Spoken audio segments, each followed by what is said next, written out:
everyone. Today, the article we're reading is called Conceptualizing Internationalization at a Distance, a third category of university internationalization.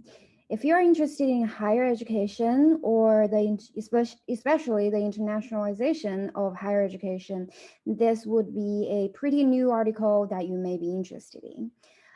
Again, this is pretty new, which is just published in 2021 here, and it's published on Journal of Studies in International Education, which is a, I guess, highly ranked education journal here. So let's get started. And here are the authors and as you can see, in the end of this video, we'll be talking about a little bit about the grants and the funds that these authors are receiving when they are reading this kind of theoretical literature review kind of article, as you will read.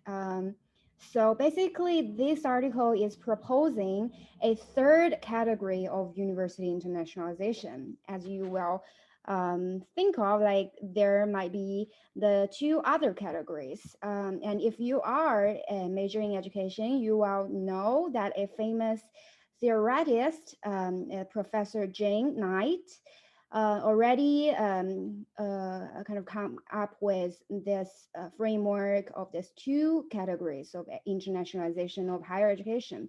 The first one is IAH, which is called internationalization at home, and the other one is internationalization abroad. So as you can see, it's pretty kind of intuitive, right? So if you are studying abroad, it will be internationalization abroad.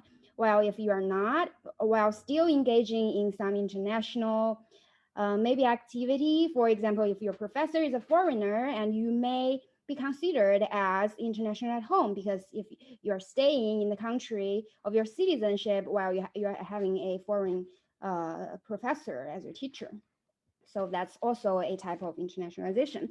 So that's traditional two categories, while in this article, those authors are proposing the third category, which is called internationalization at a distance. Maybe you are studying, wondering, like in 2021, the biggest thing, and also 2020, I guess, the pandemic, right? So everything goes online, including education. So this is pretty kind of new and pretty like it's at time. It's on time. We're talking about this and this third category.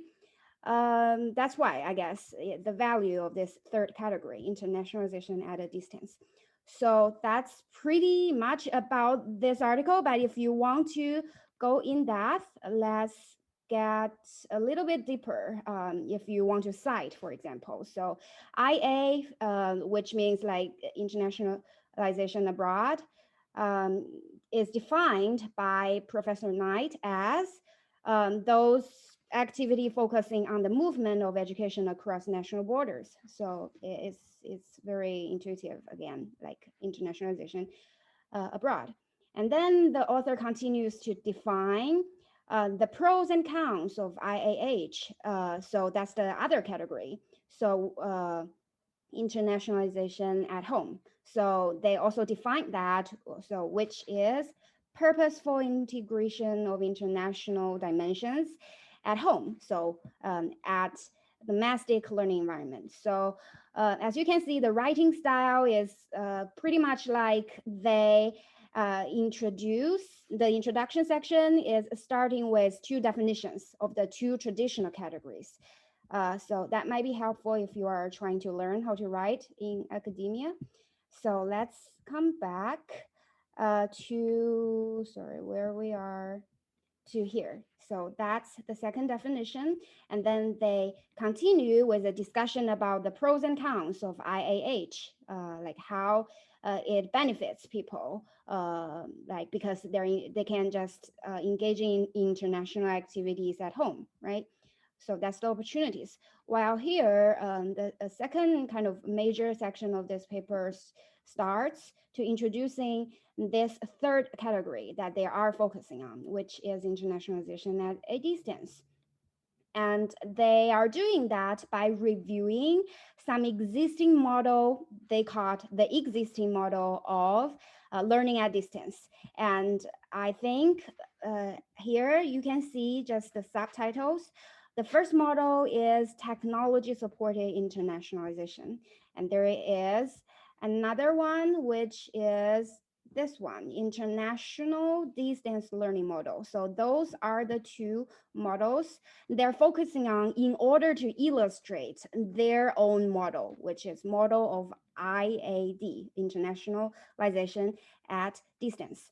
So after they kind of introducing, kind of reviewing those two models in the previous paragraphs, they finally start to introduce their own model. So I believe those are the reviews about the first model, and those are the reviews about the second model. And they used a table to summarize the features of this, their model, like combining those two models. So in summary, the features of this IAD is the student's location is their own country, while the instructors are located in their own countries as well. So kind of in the pandemic, you have to stay at home, right? So your home country. And then the technology is the one which supports the interactions between the professor and the students, as well as among those students. So this is a pretty neat table, and it looks very simple, like the features of this third category, IAD. And then they talked about kind of reiterating the table one. So first, second, and third about like the location of the student, the instructors, and the technology. And then they used a case study called UNISA. So UNISA, as they claim, is one of the largest provider of international distance education globally. And they have so many students enrolled.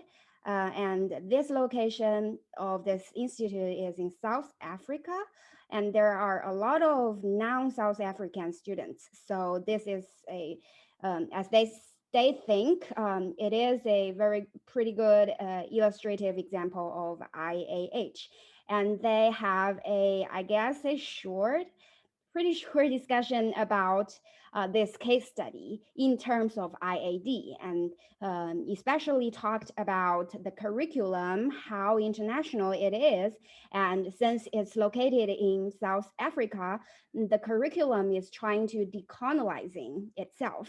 So they put a kind of one paragraph writing about the curriculum, and also another paragraph writing about the challenges faced by students in this IAD kind of situation.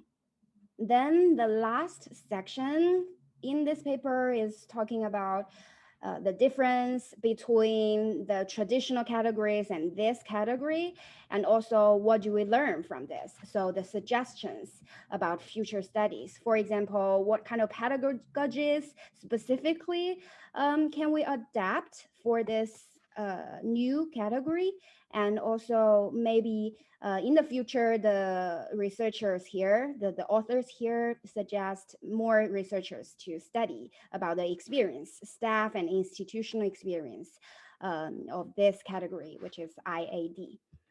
So this is pretty much about it. And if you like this video, please subscribe, because I aim to update, to share with you more articles, hopefully like new articles in education, including cross-cultural learning, kind of online technology learning and education, and also communication. So those are some of the topic that I am interested in, and I'm making some YouTube videos, hopefully to share with people who are also interested in those areas.